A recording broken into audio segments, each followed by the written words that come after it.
John Wilmer and Colin O'Shaughnessy have been on the campaign trail for KWW all day long. John Wilmer has been at the amphitheater in the midst of the Obama campaign, and Colin O'Shaughnessy had a one-on-one interview with Governor Jindal. John, start us off with a recap of your side of the coverage. Well, Tara, the president received a very warm welcome here to the River Loop Amphitheater in downtown Waterloo. His supporters waited for hours in the August sun just to get a chance to see the commander-in-chief, and those we talked to say they weren't disappointed. Now, the president arrived shortly after 8 this evening to a packed crowd at the River Loop Amphitheater. More than 1,000 supporters filled the west bank of the Cedar River. Obama covered a variety of topics throughout his speech, focusing mainly on the differences between his campaign and that of the Romney-Ryan ticket. Now, Obama criticized Romney's economic plan, saying trickle down doesn't work and the wealth needs to be spread from the middle class. Obama says he wants to keep everyone's taxes right where they are for the first $250,000. Obama also talked about his promises from his first 4 years, saying he ended the war in Iraq, he went after Osama bin Laden, and he is working on pulling troops out of Afghanistan. Obama really winning over the crowd of supporters, and he was asking for their help. And if you are willing to stand with me and work with me and vote for me, we will win Iowa. We will win in November.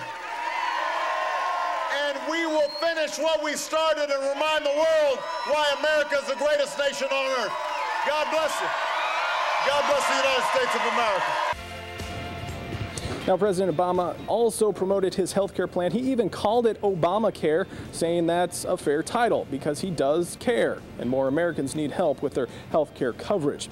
Now, the Democrats weren't the only ones basically promoting their campaigns this evening. The Republicans also had a very high-ranking official here in the Cedar Valley. Colin O'Shaughnessy talked with one of them this evening. Absolutely. You know, the Republicans, they know exactly what they need to do here. They know that they need to have the youth vote in order to win this next election. Traditionally, college students are tending to lean left. That includes young professionals as well, and they also tend not to vote. So tonight, Louisiana Governor Bobby Jindal, who also happens to be the youngest serving governor in the country, he spoke to a group of young voters and local Republicans here in Cedar Falls. The hope is to remind all Iowans of every age that they need to get out and vote in this very significant election. This is a very important election. I want my kids to have an opportunity to pursue the American dream.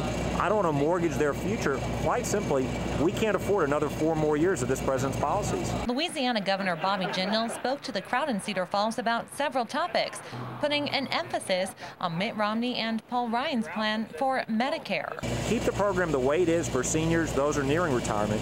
For younger adults, let's introduce premium support. That means choice, competition, the same principles we use to provide health care for members of Congress, for the White House staff, for the President of the United States. If it's good enough for them, we should be able to give it to our seniors as well. As the country's youngest governor, it's appropriate that Jindal also spent time meeting with younger voters. As one college Republican put it, it gives his peers the chance to hear from both the president and a high-ranking Republican in one day. It gives us a lot of options to look and really find out what we believe in. And I'm going to do my best to make sure that that they have all the facts, and I think that when given all the facts, they will end up voting for Governor Romney and Congressman Ryan. Jindal's appearance in the Cedar Valley is likely one of many high-profile visits we'll see as we lead up to November.